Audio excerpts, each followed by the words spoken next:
Hi friends, నా పేరు విజయ. నా ఛానల్ని మొట్టమొదటిగా చూస్తున్నట్లయితే తప్పకుండా లైక్ చేయండి, కామెంట్ చేయండి, షేర్ చేయండి, సబ్స్క్రైబ్ చేయండి ఫ్రెండ్స్. నేను మంచి టేస్టీ రెసిపీసే చేస్తాను.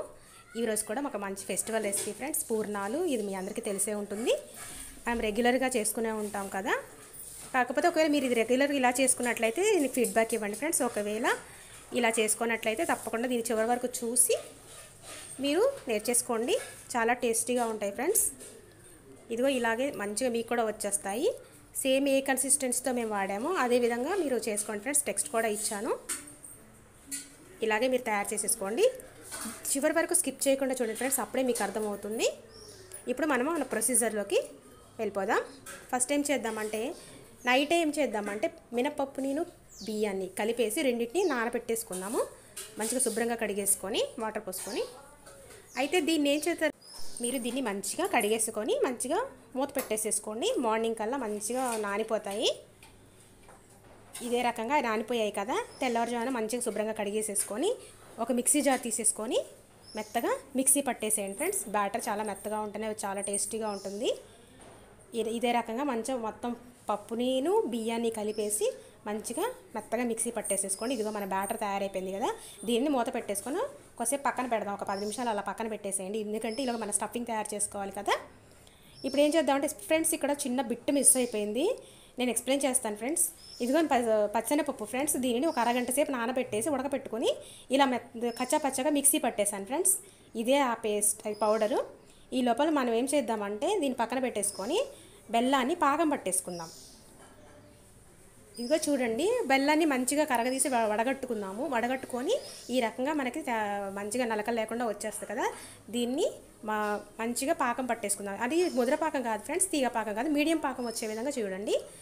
దీంట్లోనే యాలకుల పొడి కలిపేసేయండి, మంచి ఫ్లేవర్ వస్తుంది కదా.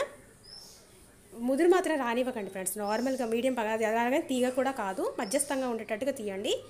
వాటర్లో కొంచెం చెక్ చేసేసుకోండి.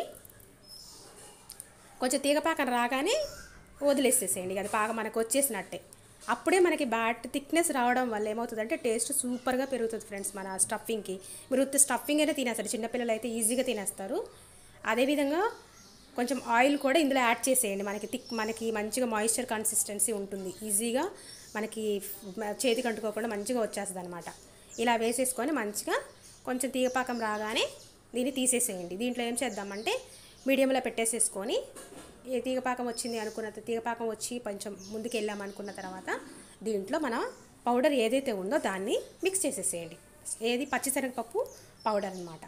దీన్ని మిక్స్ చేసి కలిదిప్పుతూ ఉండండి. ఇది గడ్డలు కట్టిపోద్ది, ఏదో అయిపోద్ది అని భయం పడకండి ఫ్రెండ్స్. ముదురైపోద్ది అనేసి ఏమనుకోదు, చాలా పర్ఫెక్ట్గా మీకు వచ్చేస్తుంది. ఇదిగో దీన్ని ఇలా కలిదిప్పుతూ ఉండండి. ఒకవేళ లూజ్ ఉంటే మనకి మీడియంలో పెట్టుకున్నాం కదా, దగ్గరికి వస్తూ ఉంటుంది, మాడనివ్వకండి, మళ్ళీ తిప్పుతూనే ఉండండి. దగ్గరికి వచ్చేస్తుంది, మనకు ఒక ఉండ కన్సిస్టెన్సీ వచ్చిందని అనిపించినప్పుడు మనం స్టవ్ కట్టేసేసుకోండి. ఇదిగో చూడండి మంచిగా బ్యాటర్ ఎట్లా తయారయ్యేది, లోపల స్టఫింగ్ ఎలా తయారైపోయిందో. అసలు డైరెక్ట్గా ఇలా తినేసేయచ్చు ఫ్రెండ్స్, చాలా టేస్టీగా ఉంటుంది. పాకం రావడం వల్ల ఇంకా దానికి అడిషనల్ టేస్ట్ వస్తుంది అనమాట. డైరెక్ట్ బెల్లం కలిపిన దానికంటే ఇది ఇంకా బాగుంటుంది. ఇదిగో చూడండి మన బ్యాటర్, మన స్టఫింగ్ ఎలా తయారైపోయిందో. ఇలా తయారు చేసుకున్న దాన్ని మనం ఏం చేద్దామంటే చిన్న చిన్న ఉండలు చుట్టేసుకుందాం. ఈ చేతికి ఆయిల్ అవసరం లేదు, ఏమీ అవసరం లేదు ఫ్రెండ్స్, డైరెక్ట్గా ఉండ ఈజీగా కట్టేసుకుంటుంది. ఇదిగో చూడండి ఇలా మంచిగా సాఫ్ట్ బాల్స్ తయారైపోతాయి. మీకు కావాల్సిన సైజులో మీరు చిన్న చిన్న ఉండల్ని ఇలా తయారు చేసేసుకోండి. ఉండలన్నీ చేసేసుకొని ఇలాగా పక్కన పెట్టేసేసుకోండి. మన బాల్స్ అన్నీ రెడీ అయిపోతే ఈలోగా మనం ఆల్రెడీ కలిపిన బ్యాటర్ కూడా ఉంది కదా, దాంట్లో డిప్ చేసి పూర్ణాలు వేసేసుకోవడమే. ఇది చాలా సింపుల్ ప్రొసీజరే ఫ్రెండ్స్. కాకపోతే ఒక్కొక్కరు ఒక్కో రకంగా డిఫరెంట్గా చేస్తారు స్టఫింగ్ని. మేము చేసిన స్టఫింగ్లో మీకు ఒకవేళ మీరు చేయకపోతే కనుక ఇలా ట్రై చేయండి. ఇదిగో మన బ్యాటర్ ఉంది కదా, ఇంక ఈ బాల్స్ అన్నిటిని ఏం చేద్దామంటే ఇలాగా ఆ బ్యాటర్లో డిప్ చేసేసేయండి. ఇలా వేసేసుకొని మనకి ఎంత కావాలో డీప్ ఫ్రైకి సరిపడా అన్నీ వేసేసుకొని ఇదిగో ఇవన్నీ చూడండి మన ఉండలు ఎలా తయారైపోయాయో. ఇప్పుడు ఏం చేద్దామంటే ఒక ప్యాన్ తీసేసుకొని దాంట్లో ఆయిల్ పోసేసుకోండి. ఆయిల్ పోసేసుకొని ఆ ఉండలు అలాగా డిప్ చేసి మంచిగా అందులో చేసేసేయండి. మన బ్యాటర్ పర్ఫెక్ట్, మన స్టఫింగ్ పర్ఫెక్ట్ కాబట్టి ఇందులో నుంచి స్టఫింగ్ అనేది బయటికి రాదు ఫ్రెండ్స్. సూపర్ అంటే సూపర్గా బాల్స్ వచ్చేస్తాయి.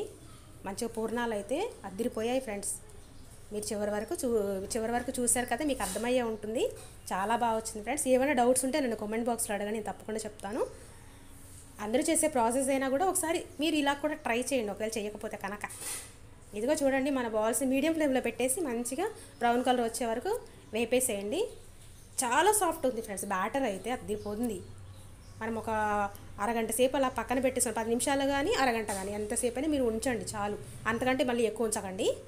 అరగంట లోపల వరకు ఎప్పుడైనా మీరు చేసేసుకోవచ్చు. ఇదిగో చూడండి మన బాల్స్ ఎంత పర్ఫెక్ట్గా వచ్చాయో, సూపర్ అంటే సూపర్గా ఉన్నాయి ఫ్రెండ్స్. మీరు ఇలా మీరు ఇంక ఇందులో ఏం అక్కర్లేదు, డైరెక్ట్గా ఇలా తినేసేసేయండి. ఇదిగో ఇలా తయారైపోయాయి కదా మన బాల్స్, బ్రౌన్ కలర్ వచ్చేసాయి. వీటిని తీసేసుకొని మనం ఒక బౌల్లో వేసేసుకుందాం. ఇలా అన్నీ ఇదే రకంగా తయారు చేసుకున్నవన్నీ ఇలాగే తయారు చేసేసుకోండి. మొత్తం వేసేసుకొని ఇదిగో యమ్మీగా తయారైపోయాయి కదా మన బాల్స్.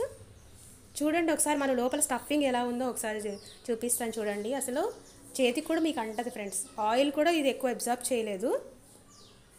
ఇదిగో ఇలాగా తీసేసుకొని చూసుకుందాము ఎలా వస్తుందో లోపల. ఇదిగో చూడండి బాల్ ఎంత బాగా వచ్చిందంటే ఒక లడ్డూలాగా వచ్చేసింది ఫ్రెండ్స్. లోపల బయట బ్యాటర్ కూడా అంతే సాఫ్ట్గా ఉంది. మీరు తప్పకుండా ట్రై చేయండి ఫ్రెండ్స్.